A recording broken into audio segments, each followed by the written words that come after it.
for the hardest-hitting show in talk radio. The true progressive voice since 2012. This is Southpaws.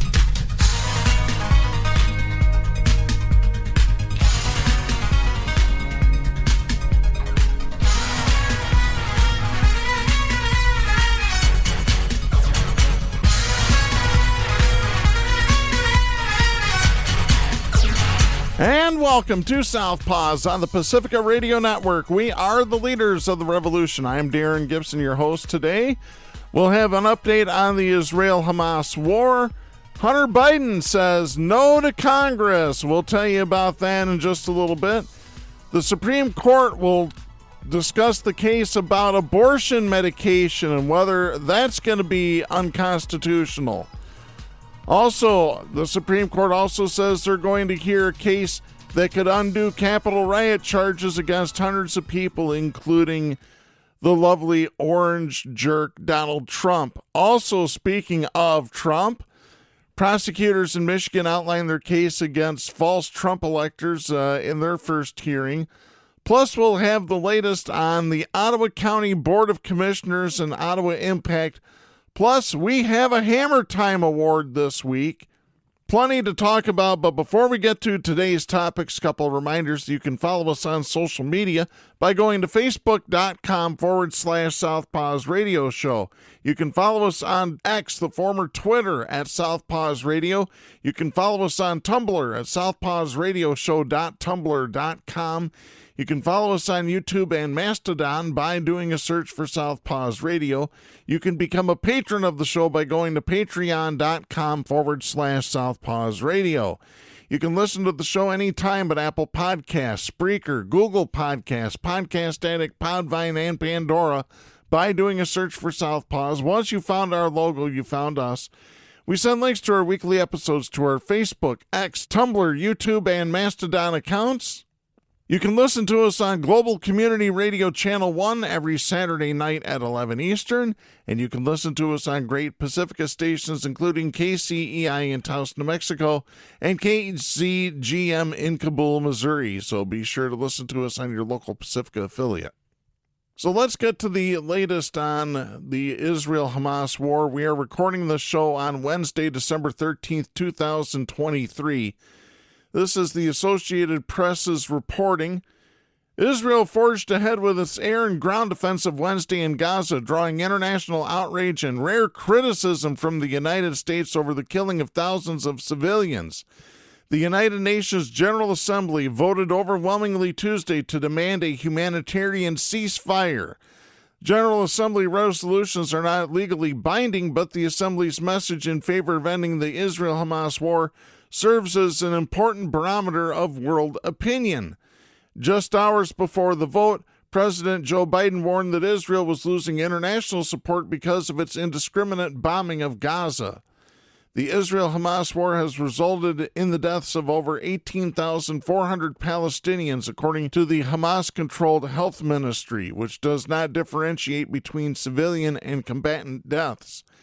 Israel says 113 of its soldiers have died in its ground offensive after Hamas raided southern Israel on October 7th. So let's get to some other headlines involving the war. Out of Beirut, clashes on Lebanon's southern border against the backdrop of the Israel-Hamas war have exacerbated an education crisis in the small Mediterranean country that has been in the throes of a major economic meltdown for the past 4 years. That's according to UNICEF on Wednesday. A survey of Lebanese as well as Syrian and Palestinian refugee households living in Lebanon, conducted by the UN agency in November, found that 26% of households had school-aged children who were not attending school. That's up from 18% in April. Syrians reported the highest prevalence of children out of school at 52% of households, followed by the Lebanese at 13% and Palestinians at 7%. While the cost of education materials was the most cited reason, UNICEF said, thousands of children were also out of education due to disruptions related to ongoing fighting on the border between the Lebanese militant group Hezbollah and Israeli forces. The clashes have killed about 130 people in Lebanon, including 17 civilians, according to a tally by the Associated Press. The International Organization for Migration says that 59,000 people have been displaced. Out of Tel Aviv, Israel, at least 7 Palestinians were killed and a dozen were arrested during a 2-day Israeli raid in the northern West Bank. The Israeli military said Wednesday the troops operating in the Jenin refugee camp seized weapons, ammunition, and explosives and uncovered tunnel shafts, observation posts, and 6 explosive laboratories. The Palestinian Health Ministry said 7 Palestinians were killed in Jenin on Tuesday. The dense urban refugee camp has long been a stronghold for Palestinian militants. Israeli forces have carried out frequent raids over the past 2 years that have often set off gun battles with Palestinian fighters. Israel seized the West Bank, East Jerusalem, and Gaza in the 1967 Mideast War, and the Palestinians want all 3 territories for their future state. Over 270 Palestinians have been killed in the West Bank since the start of the Israel-Hamas war, according to the Health Ministry. Also out of Tel Aviv, Israel media says at least 9 soldiers were killed in an ambush in Gaza City. The dead include 44-year-old Colonel Itzhak Ben Bassat, the most senior officer to have been killed since the ground operation in Gaza began in late October, and Lieutenant Colonel Tomer Grinberg, commander of the Golani Brigade's 13th Battalion. Army radio said troops who were searching a cluster of buildings lost communication with 4 soldiers who had come under fire, sparking fears of a possible abduction by Hamas militants. When the other soldiers launched a rescue operation, they were ambushed with heavy gunfire and explosives. Other Israeli media outlets carried similar accounts of the battle. The military confirmed that a total of 10 soldiers were killed in Gaza on Tuesday. They did not respond to a request for comment about the circumstances. Hamas said the ambush showed that Israel's offensive was a failure. Meanwhile, out of Vatican City, Pope Francis renewed his call for a humanitarian ceasefire in Gaza on Wednesday and for the return of hostages taken by Hamas when its militants attacked Israel on October 7th. Pope Francis said, quote, "May both sides involved have courage to take up the negotiations again, and I ask everyone to take on the urgent job of getting humanitarian aid to the population of Gaza. They are at the end of their rope and really need it. Free all the hostages immediately who saw some hope in the ceasefire a few days ago. May this great suffering for the Israelis and the Palestinians end. Please no to arms and yes to peace." End of quote. Francis has sought to maintain the Vatican's traditional neutrality in conflicts, but he has angered Israelis in particular with his generic reference to the war degenerating into terrorism without explicitly condemning Hamas for its initial attack. Again, this problem has been going on 75 years since the creation of Israel. It had nothing to do with October 7th. Got to go back further, folks. Meanwhile, out of Dubai, United Arab Emirates, 2 missiles fired from territory held by Yemen's Houthi rebels missed a commercial tanker near the key Bab el-Mandeb Strait on Wednesday. That is according to a U.S. official. An American warship also shot down a suspected Houthi drone flying in its direction during the incident, according to the official who spoke on condition of anonymity to discuss intelligence matters. Nobody was hurt in the attack, according to the official. The ship that was targeted, the oil and chemical tanker Marshall Islands flagged Ardmore Encounter, was traveling north toward the Suez Canal in the Red Sea, according to satellite tracking data analyzed by the Associated Press. The vessel had been coming in from India and had an armed security crew aboard it, according to data transmitted by the ship. The Houthis did not immediately acknowledge the attack. So there you go. That's the latest out of Israel. Right now, let's get a little bit closer to home to Washington and Hunter Biden saying no to the Republican subpoena because they wanted to do it behind closed doors. He wants it done in public. This is Farnoosh Shamiri and Colleen Long writing for the Associated Press. This is dated December 13th out of Washington. Hunter Biden on Wednesday defied a congressional subpoena to appear privately for a deposition before Republican investigators who have been digging into his business dealings, insisting outside the U.S. Capitol that he will only testify in public.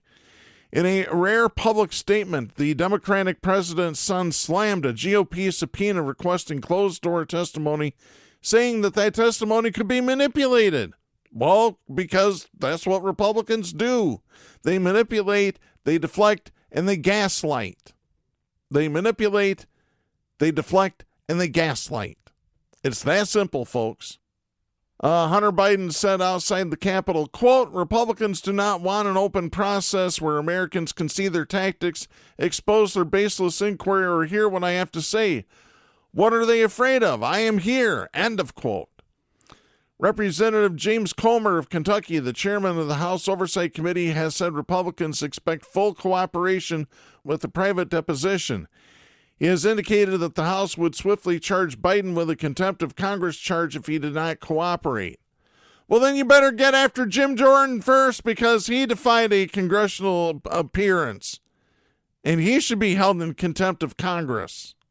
Sorry. If you want to play the rules that way, they need to be equal for everybody. Besides, the investigation of Hunter Biden was not taken up by a vote. Therefore, it is not a real one. There you go. For months, Republicans have been pursuing an impeachment inquiry seeking to tie President Joe Biden to his son Hunter's business dealings. So far, they have failed to uncover evidence directly implicating President Biden in any wrongdoing. But questions have arisen about the ethics surrounding the Biden family's international business, and lawmakers insist their evidence paints a troubling picture of influence peddling in their business dealings, particularly with clients overseas. Hunter Biden said, quote, there is no evidence to support the allegations that my father was financially involved in my business because it did not happen. End of quote. Separately, Hunter Biden is facing criminal charges in 2 states from a special counsel overseeing a long-running investigation. He's charged with firearm counts in Delaware, alleging he broke laws against drug users having guns in 2018, a period where he has acknowledged struggling with addiction. Special counsel David Weiss also filed new charges and 9 new tax counts last week, alleging he schemed to avoid paying about $1.4 million in taxes over a 3-year period. So there's the latest with that. We'll keep you updated on what happens with Hunter Biden over the next few weeks. Right now, let's get to our next story. Stop. Hammer time. Uh-oh. It's time. It's hammer time. It's time to drop the hammer on the douchebag of the week. And our winner this week is the 33rd Gotham Awards. So we'll get to this story by Lee Moran. This is from the Huffington Post. This is dated November 28th. The one guy you don't want to piss off is actor Robert De Niro, because De Niro expressed his anger on stage at the 33rd Gotham Awards after anti-Donald Trump comments he'd prepared to say during his speech about his latest film, the Martin Scorsese-directed Killers of the Flower Moon, were cut from the teleprompter without his knowledge. After finishing his prepared remarks as they'd been inputted on the teleprompter, De Niro told the audience this, quote, I just want to say one thing. The beginning of my speech was edited, cut out, and I didn't know it, and I want to read it. End of quote. He then picked up his phone and read what had been removed from the address. There's video of this. Well, unfortunately, we didn't grab the audio.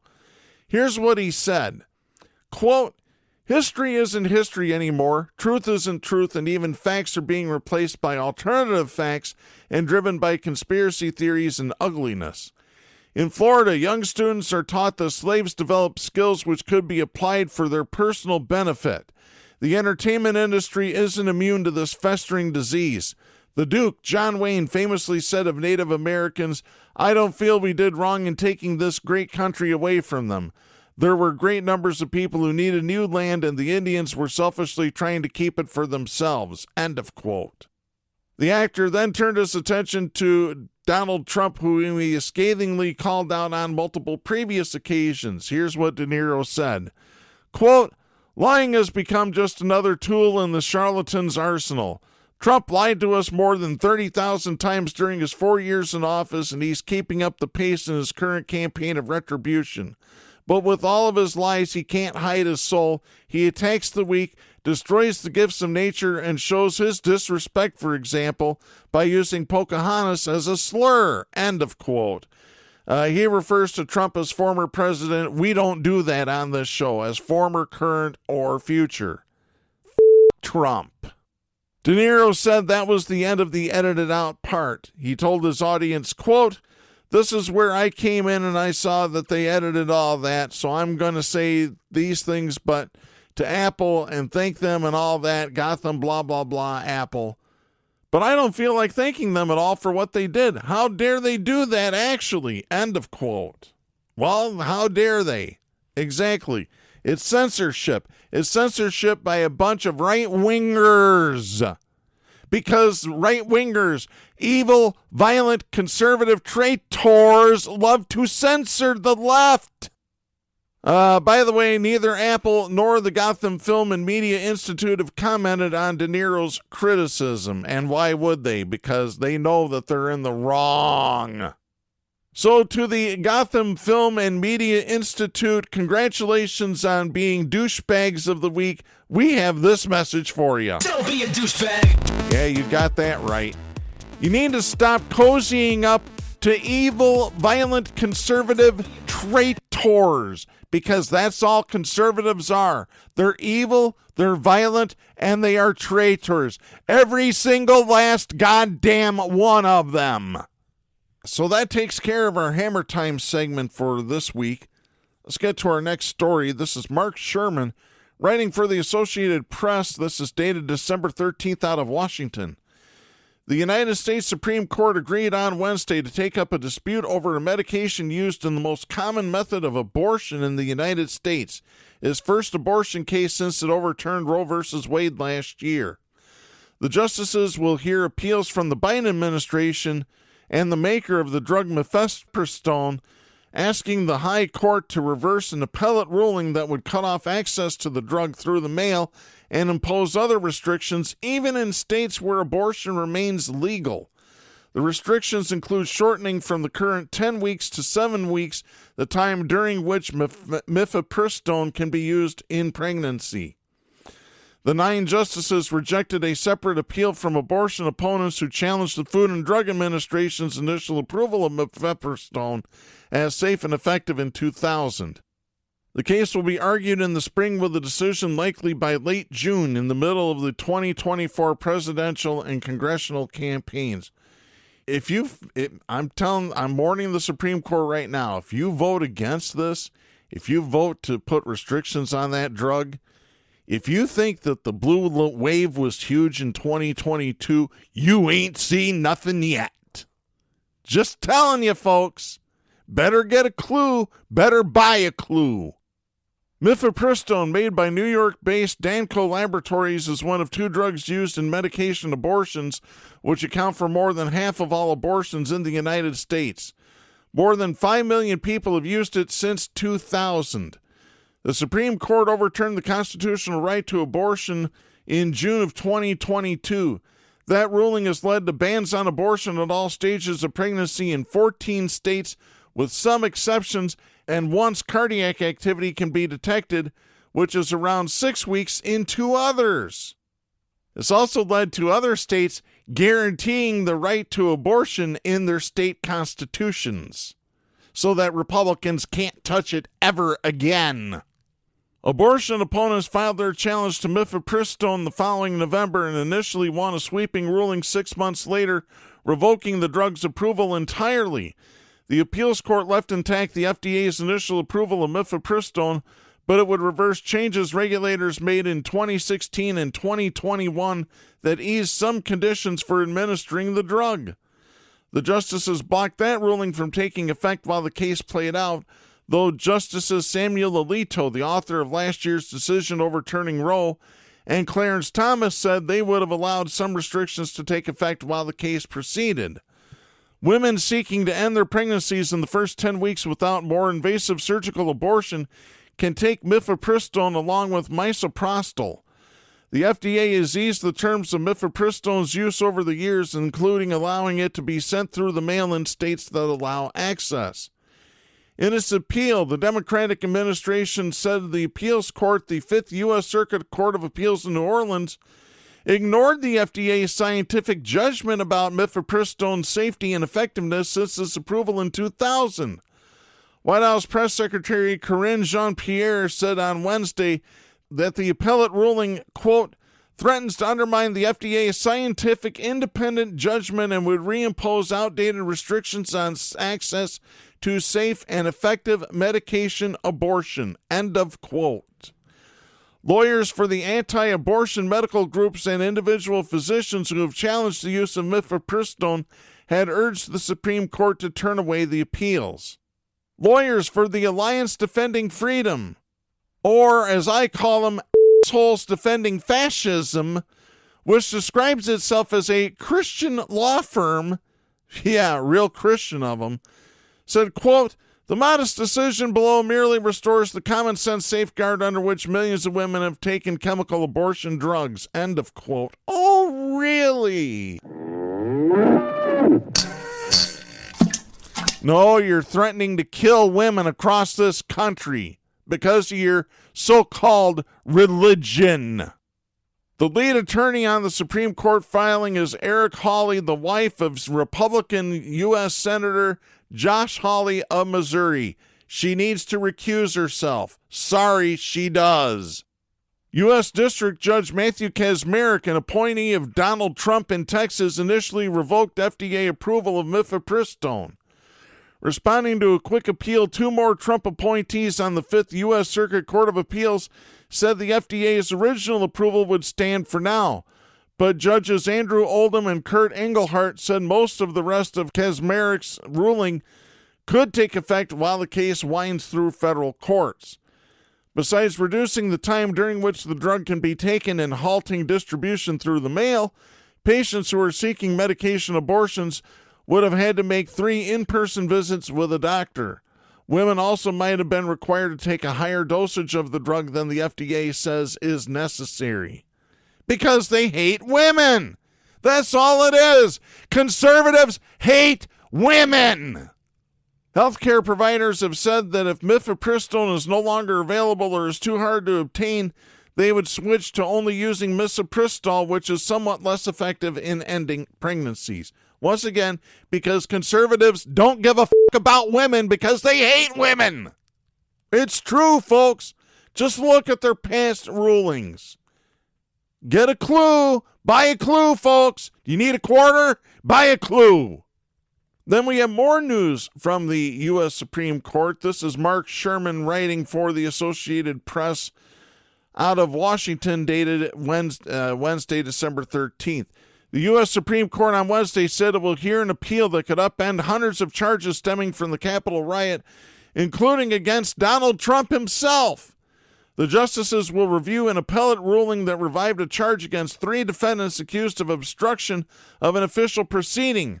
The charge refers to the disruption of Congress's certification of Joe Biden's 2020 presidential election victory over Trump. That's among 4 counts brought against Trump in special counsel Jack Smith's case that accuses the 2024 Republican presidential primary frontrunner of conspiring to overturn the results of his election loss. Trump is also charged with conspiracy to obstruct an official proceeding. The court's decision to weigh in on the obstruction charge could threaten the start of Trump's trial, currently scheduled for March 4th. The justices separately are considering whether to rule quickly on Trump's claim that he can't be prosecuted for actions taken within his role as president. A federal judge already has rejected that argument, and correctly so. A lawyer for Trump did not immediately return a message seeking comment on the Supreme Court's decision to review the charge. The Supreme Court will hear arguments in March or April, with a decision expected by early summer.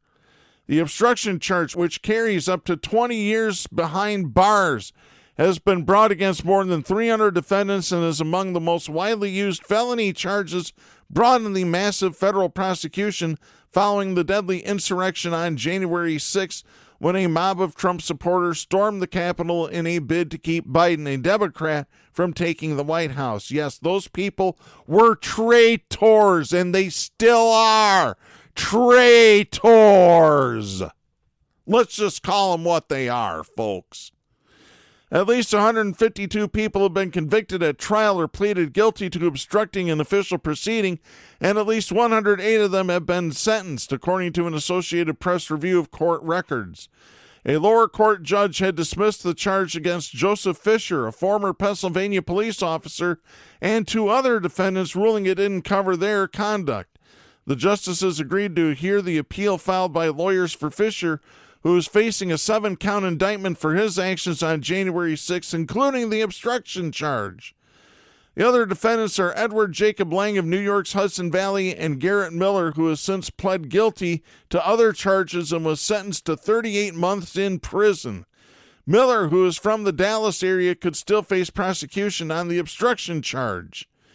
U.S. District Judge Carl Nichols, who, by the way, was appointed by Trump, found the prosecutors stretched the law behind its scope to inappropriately apply it in these cases. Nichols ruled that a defendant must have taken, quote, some action with respect to a document, record, or other object, end of quote, to obstruct an official proceeding under the law. Yeah, really? Yeah. Bullshit!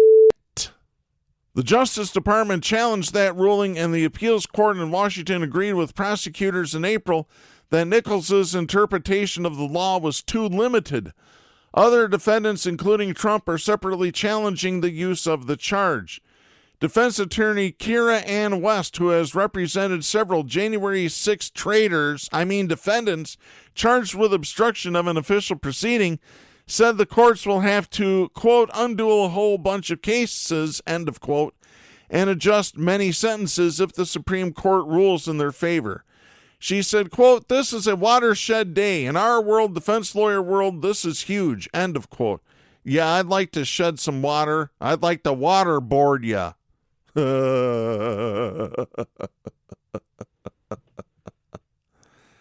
Or better yet, instead of a watershed, I'd like to take you out to the woodshed. Yeah, Darren's going to take somebody to the woodshed with a leather strap.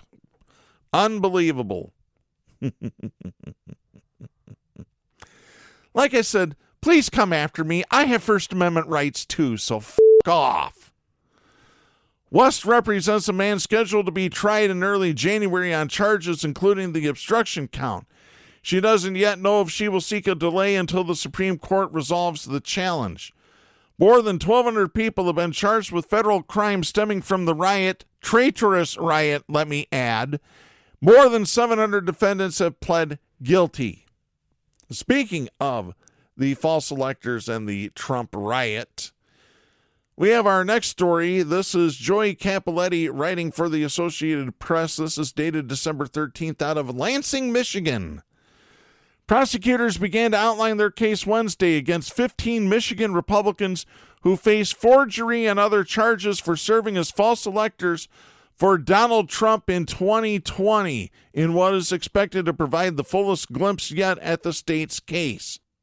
Former state Republican Party co-chair Michonne Maddock and Kathy Burden, a Michigan committeewoman for the Republican National Committee, were among the 6 defendants appearing for preliminary examinations, which are for the judge to determine if there's sufficient evidence to substantiate the charges.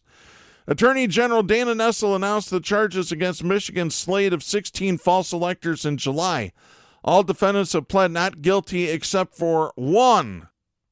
James Renner had all criminal charges dropped in October after he reached a cooperation deal with the state. So he's turned state evidence.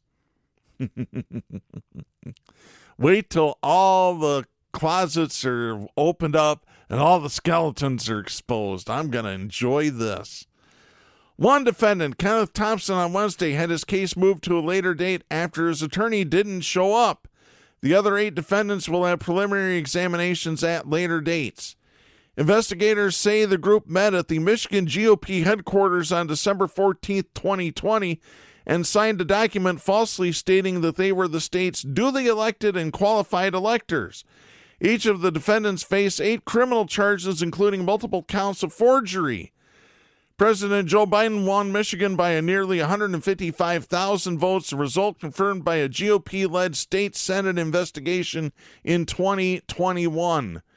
Michigan's false electors have remained steadfast in their defiance, insisting that their actions were not illegal. Fake electors in 7 battleground states sent certificates to Congress falsely declaring Trump the winner of the 2020 presidential election in their state, despite confirmed results showing he had lost. Last week, Nevada became the 3rd state to charge electors, following Michigan and Georgia.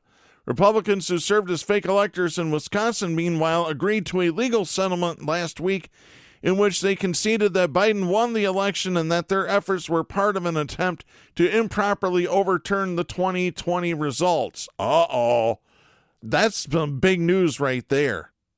Michigan's false electors include former and current party officials, party activists, and office holders, including a mayor and a township clerk. Yeah, one of them being the mayor of Wyoming, Michigan, who needs to resign. The 6 defendants and their lawyers in court Wednesday had their cases heard together. The first witness prosecutors called was Michigan State Police Captain Darren Green, who was in charge of physical security at the state capitol on December 14th, 2020. The preliminary examinations, which don't involve a jury, are expected to last at least 2 days. The defense will be allowed to question the state's witnesses.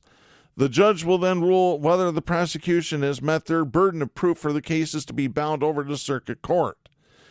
Amy Fasciolino, a Grand Blanc School Board member who will appear in court Wednesday due to her alleged role in the plot, has argued in court filings that she was acting at the direction of Trump and other federal officers. So she admits to it. 2 of the original 16 Republican electors, former Michigan Secretary of State Terry Lynn Land and Gerald Wall, did not attend the December 14th, 2020 meeting and were replaced by Renner and Thompson. So there's the latest on that total debacle.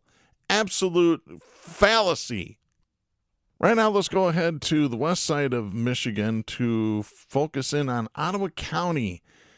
Oh, lovely Ottawa County. I hope you can hear the sarcasm dripping from my voice. This is Mitchell Boatman writing for the Holland Sentinel. This is dated December 12th out of Ottawa County. A new commissioner has officially been appointed to replace Kyle Terpstra on the Ottawa County Board of Commissioners. For those of you that don't remember, Terpstra resigned from his position citing family issues. I'm sure there's more to it than that. But board members appointed Kendra Wenzel, a precinct delegate and executive committee member of the Ottawa County Republican Party, to serve through December 31st of 2024. She was sworn in immediately on Tuesday, December 12th. Wenzel was one of 5 candidates interviewed for the vacancy on Friday, December 8th, along with Joel Buck, Sean Haff, Lynn Jansen, and Joseph Parnell McCarter. Other applicants were Kelly Call, George Edwin Pio, Caden Hembro, Daniel Scripsima, David Van Clay, and Roger Vanderclock. Here's how the vote went. Chair Joe Moss, Vice Chair Sylvia Rodea, Commissioners Gretchen Cosby, Lucy Ebel, Roger Belknap, and Allison Miedema voted for Wenzel. They're all 6 Ottawa Impact commissioners. Doug Zylstra and Roger Bergman voted for Haff. Rebecca Curran voted for McCarter. Commissioner Jacob Bonema left the meeting prior to the appointment vote. Bergman first attempted to abstain from the vote, but was told by Moss that board rules only allow for abstention if there is a conflict of interest. Before the vote, Miedema said, quote, Kendra is someone that will think independently. She'll bathe decisions in prayer, and I know she'll do much research. Oh, really? Oh, my God. What a load of shit that is. Kendra is already a voted-in precinct delegate representing District 6 and has already gained the support of many citizens of that district. I believe she will continue working hard as a representative to them in this new role. End of quote. Belknap said Wenzel's willingness to commit 40-plus hours a week, which she stated during her interview, was one thing that separated her from other applicants. Wow. Yeah, because she's got nothing else better to do except being a Karen. Which is funny that I'm even referring to her as a Karen, because Usually that's one term that I absolutely hate, is when somebody gets angry and calls somebody a Karen. I'm sick of it. Lake Superior State University needs to ban that word if they haven't already. Oh. The 5 finalists for the appointment are Republicans, most vocalizing either support for Ottawa Impact or declaring official membership to the group. All finalists expressed concern about government overreach during the COVID-19 pandemic and what they viewed as the erosion of individual liberties. Yeah. No, you're eroding our liberties by having to deal with you morons. You make the IQ of the society drop. Oh, Jesus Christ. During the interviews Friday, each of the 5 finalists were asked the same 10 questions by Moss. So here are the questions and the summaries of Wenzel's answers. First question is, tell us about yourself and why you decided to apply. Well, Wenzel has lived in Hudsonville for 10 years. She's a former sales professional. She's been married for 34 years and has 4 children. Oh, God, I feel bad for those kids. Probably brainwashed into Christianity and all that other lovely stuff. Sorry, honey, I'm just telling the truth. She said, quote, the reason I got involved, I heard the Terpster resigned. I'm on the executive committee in the county Republican Party, end of quote. She said friends encouraged her to apply. Second question, what qualifications, skill sets, or experience would make you the right person to serve? Wenzel said her daughter had a, quote, legal medical mask exemption, end of quote, and a police officer escorted her out of class during the pandemic. Oh. Bullshit. That never happened. Give me a break. She said, it lit a fire in me, end of quote. Yeah, I'd like to light her on fire. Oh, Jesus Christ. She became a precinct delegate for the Ottawa County Republican Party, then joined the executive committee. She said, quote, there's a lot of crossover there. It helped train me for this position, end of quote. Now, it trained you to be a brainwashed, evil, violent, conservative traitor. Next question, how will you go about making decisions? Tell us about your internal compass. Quote, I'm a researcher by nature.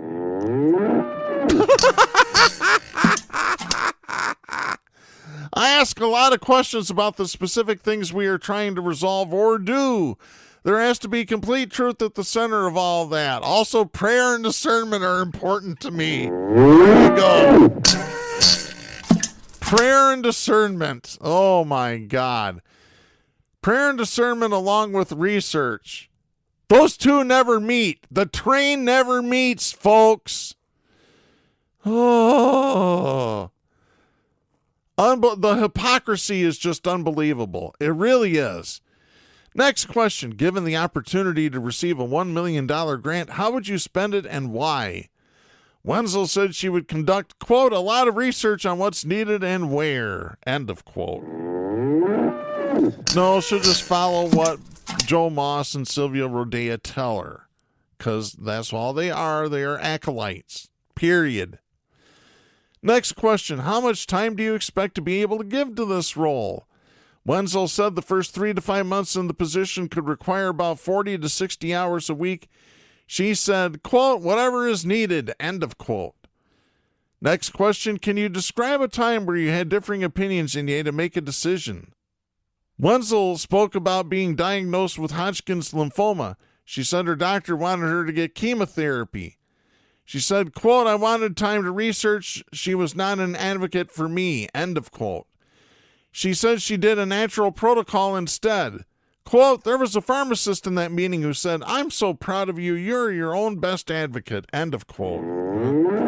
So in other words, she wanted to disregard a professional medical opinion and get into hokey bullshit like natural protocol.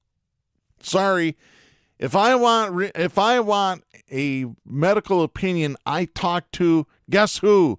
Doctors, MDs. Sorry, that's just me. Oh, God, here's the next question. What are the best things about the United States? Her direct quote, until recently, our constitutional freedoms. We need to maintain them. End of quote. The only reason our constitutional freedoms are going away is because you sons of bitches are taking them away from us. Unbelievable. What are the best things about Ottawa County? Next question. Quote, when we moved here, I thought it was the Twilight Zone. Everything was wonderful and safe. We love the conservative values. End of quote. Well, I tell you what, you're right about that. It is the Twilight Zone. Pretty much. Next question. Where would you live if you couldn't live in Ottawa County? Quote, anywhere where I could have 10 acres, chickens, cows, and be self-sustaining and be close to my kids. End of quote. Yeah, she sounds like one of these homeschool nut jobs. I bet that's what she's done is she's taken the kids out of school and is homeschooling them to be nice little Christian conservatives. Blech. God, if I got the puke sound on this thing, I don't think I do. I need to add that.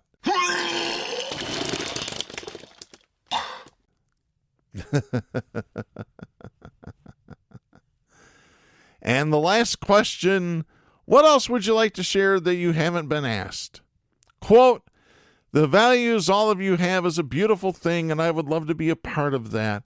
I would love to get people more involved. I've enjoyed watching you all. End of quote. I wish I still had enough lightheartedness in me to play the As Ottawa County Turns. You know what? I might just do that. Just for old time's sake. Yeah.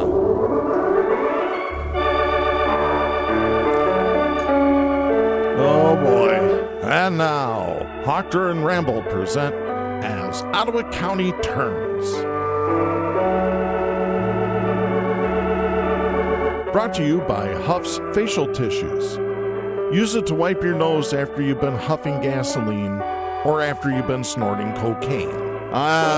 Guessing by her answers, it's one or the other with this Kendra Wenzel. Well, Kendra's pretty close to Karen anyway.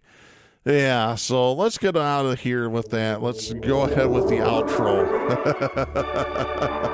Just because I haven't played it in weeks. Join us again soon for another edition of As Ottawa County Turns.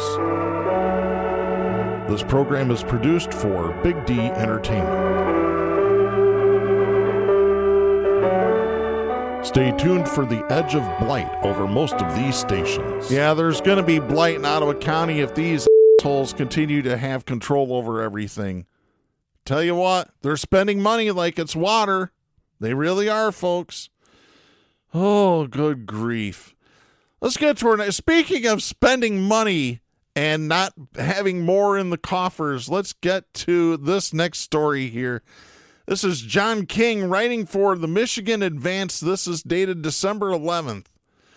A former Michigan Republican district chair and one-time staunch supporter of Kristina Karamo says there are enough votes to oust her as state Republican Party chair. Warren Carpenter told the Michigan Advance on Monday, quote, we've got the votes, she's gone, end of quote. Carpenter, who resigned in September as chairman of the 9th Congressional District's Republican Committee, sponsored the research in a 140-page report titled The Failed Leadership of the Karamo Administration, which was released Sunday night. That's great. The failed leadership. Right on the money there, buddy. Oh, my God. It is being used by a group of dissident Republicans within the party to try and oust Karamo as chair at a special meeting set for December 27th. On Monday, Oakland County Republican Party Chair Vance Patrick added his name to that list. In the report, Carpenter alleges that Karamo's leadership, quote, has put the party at an imminent risk of defaulting on its line of credit and potentially needing to declare bankruptcy, end of quote, while also putting, quote, the party and its partners in a position of facing significant civil and criminal consequences for failing to follow state and federal law, end of quote. A request for comment was sent to Karamo, but is yet to be returned because she's not going to say anything about it, which is unusual for her. Usually her mouth's going 100 miles an hour. Let me continue. The report, which includes copies of bank records and screenshots purporting to be of the state party's accounts, claims that since Karamo assumed control of the party in February, it, quote, is now in a significant negative financial operating position and has amassed nearly $620,000 in debt, end of quote. Good. Couldn't happen to a nicer bunch. Carpenter told the Advance, quote, people should get prison sentences for the stuff they've done because other people in our country are getting prison sentences for the exact same things. If we're the party of law and order, I'm not going to have people telling me we're the party of law and order unless there's a sacred cow. That's not what I wanted to be involved in. I did this for truth and transparency, and when I say this, I mean getting back involved in the party to try to get us over the finish line for some wins in 2024. End of quote. Of particular concern to Carpenter are alleged violations of federal contribution limits as seen in the party's November profit and loss statement, which showed that major donors gave $263,203 that month. The report stated, quote, the only other sources of income identified in the November 30th profit and loss statement are $20,000 for the state convention and $19,127.60 in small contributions. Accordingly, the vast majority of November contributions into the federal account came from one or more major donors.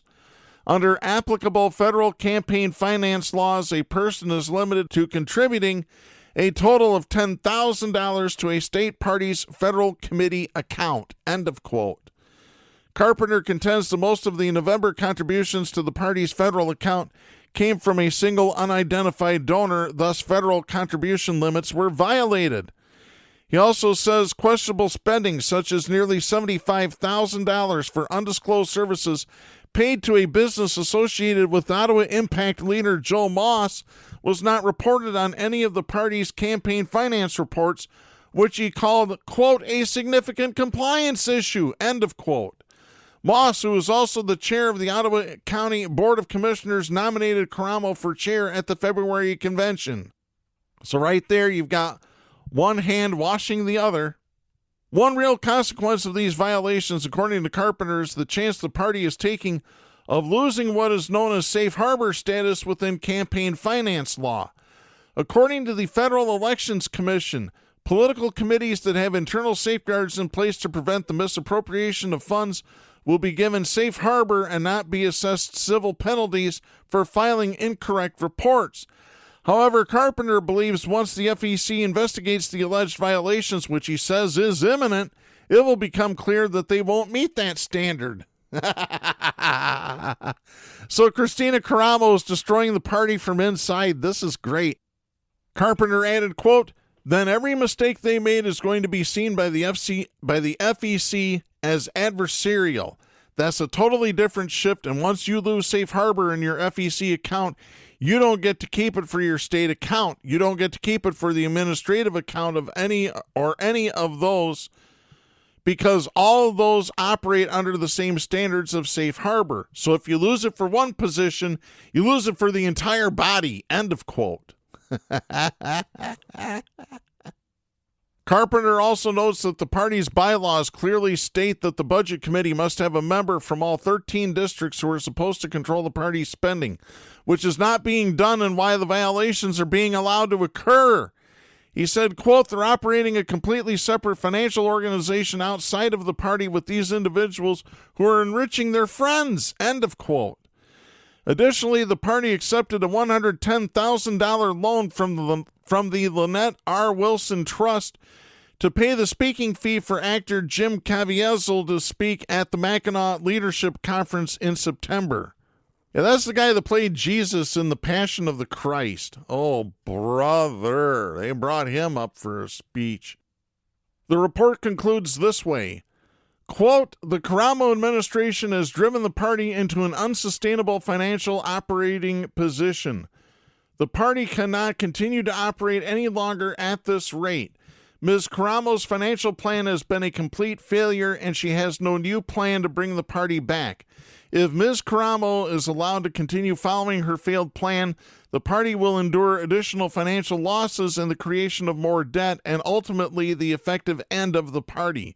What seemed impossible at the beginning of 2023 has now become a reality in only 9 months. End of quote. Karamo's leadership of the party has been plagued by public missteps and other reports of financial shortfalls and infighting. There was even actual fighting reported in July at a state committee meeting in Clare. That was actually the second of 2 fights. Carpenter's report details more than $500,000 that the Michigan Republican Party owes to Comerica Bank for a line of credit, noting that the party made no payments on the debt's principal and only sporadic interest-only payments in May, June, August, and September, totaling $16,466. Meanwhile, the principal balance on the line of credit over that same period grew by an additional $49,400.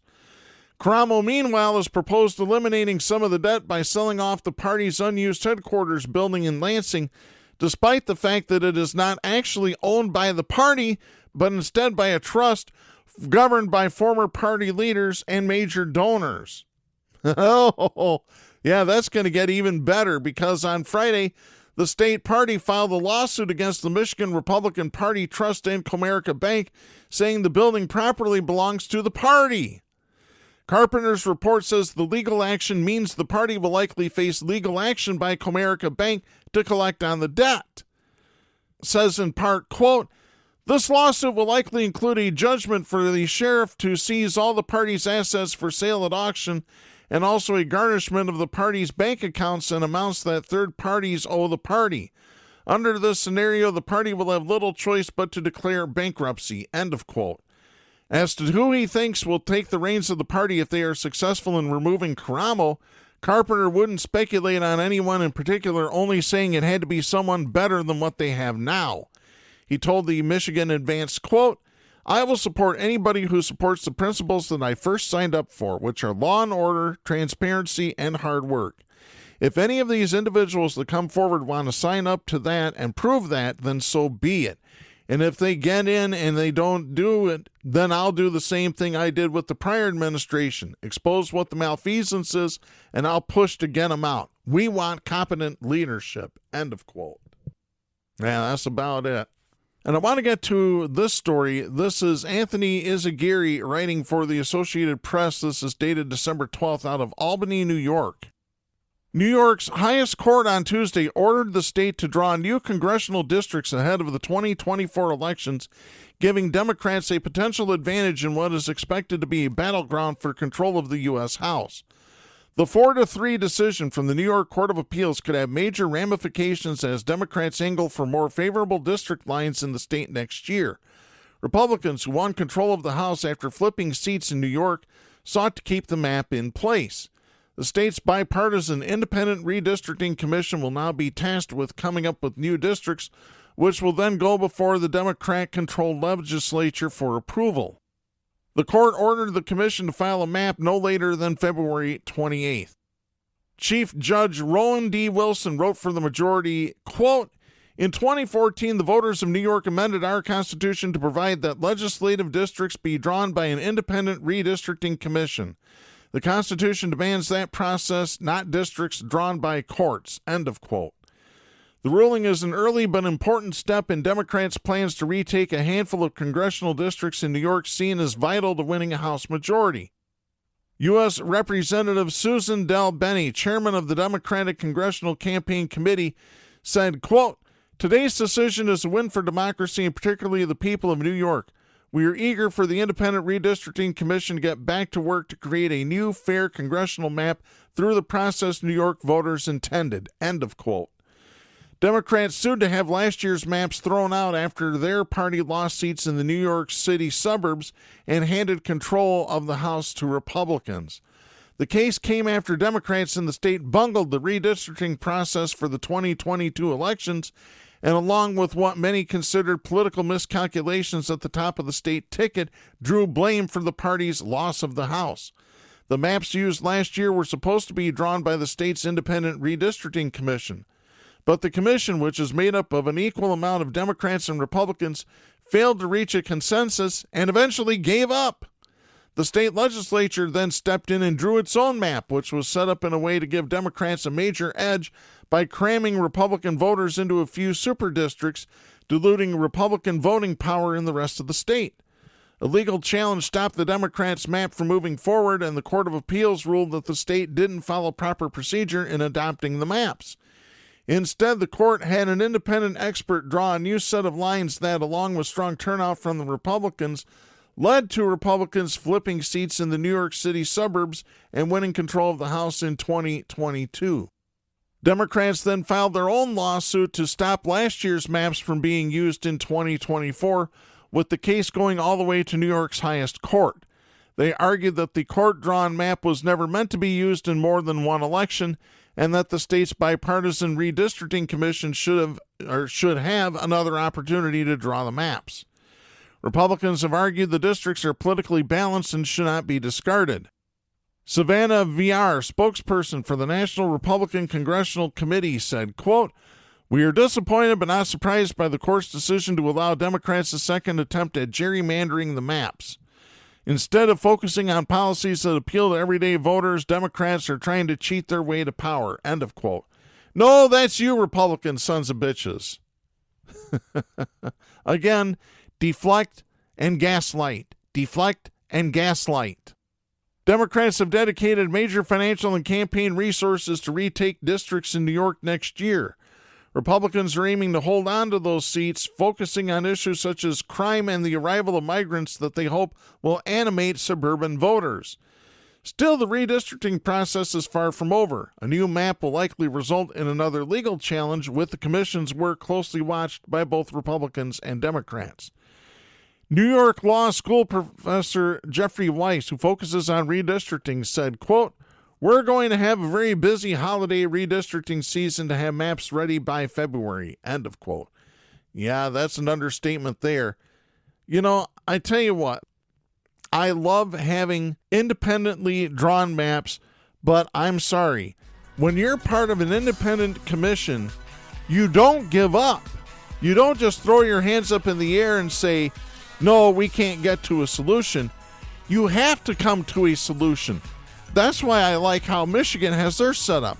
It's 4 Democrats, it's 4 Republicans, and 5 independents. 13 people. There has to be a majority to get the map drawn. That's it for this week. I'm Darren Gibson. Please support independent media, the First Amendment, and a woman's right to choose. The stations that carry Southpaws do not necessarily share the opinions expressed on the show. Southpaws is protected by the First Amendment to the U.S. Constitution and is copyrighted by Big D Entertainment. All rights reserved.